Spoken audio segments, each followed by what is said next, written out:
Judges in Alabama, Louisiana, Georgia, and Ohio have all struck down the new district maps that were drawn by the Republican-controlled legislatures in each and every one of those states as unconstitutional gerrymanders.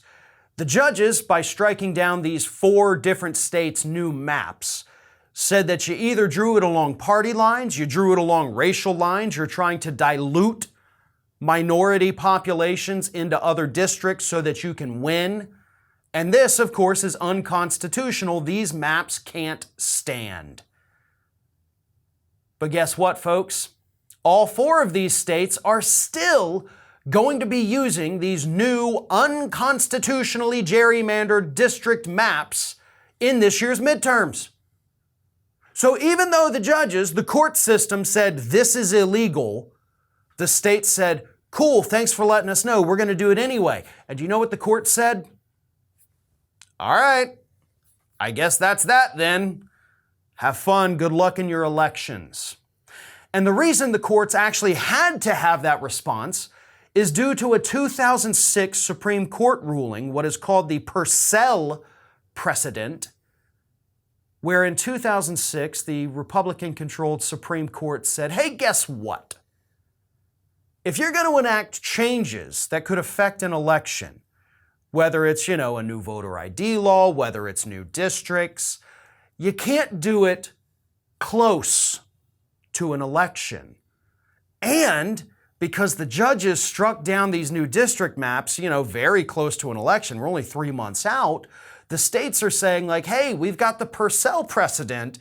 It's 3 months away. We don't have time to redraw them. It would create a lot of confusion for people if we suddenly said, oh, wait, you're voting tomorrow, but now your district's over here. You got to figure this out and re-register and do all this.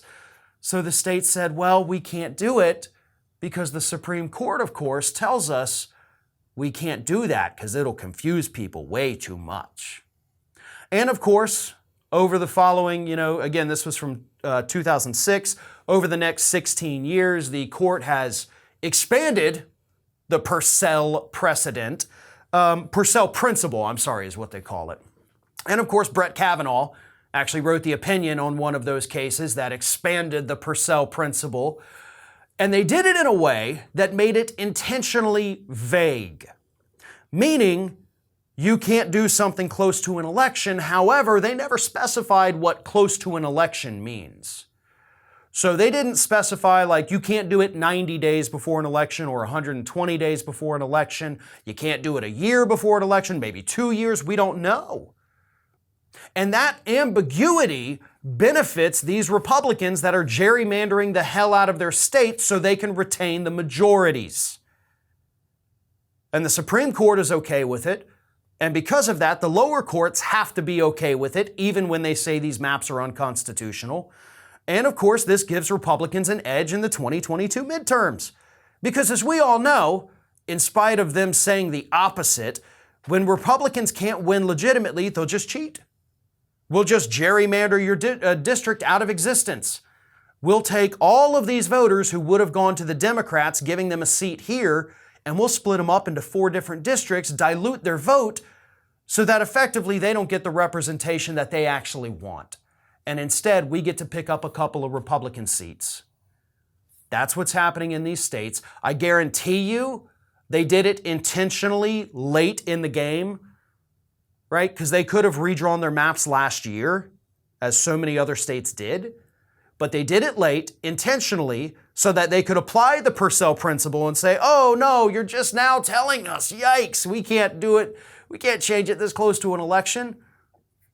It was all part of the plan so that they can steal more seats because that is the only way Republicans can continue to win elections. This is Hattie. Hattie wants to know why you have not subscribed to our channel. You obviously like our videos, so do us a favor and subscribe.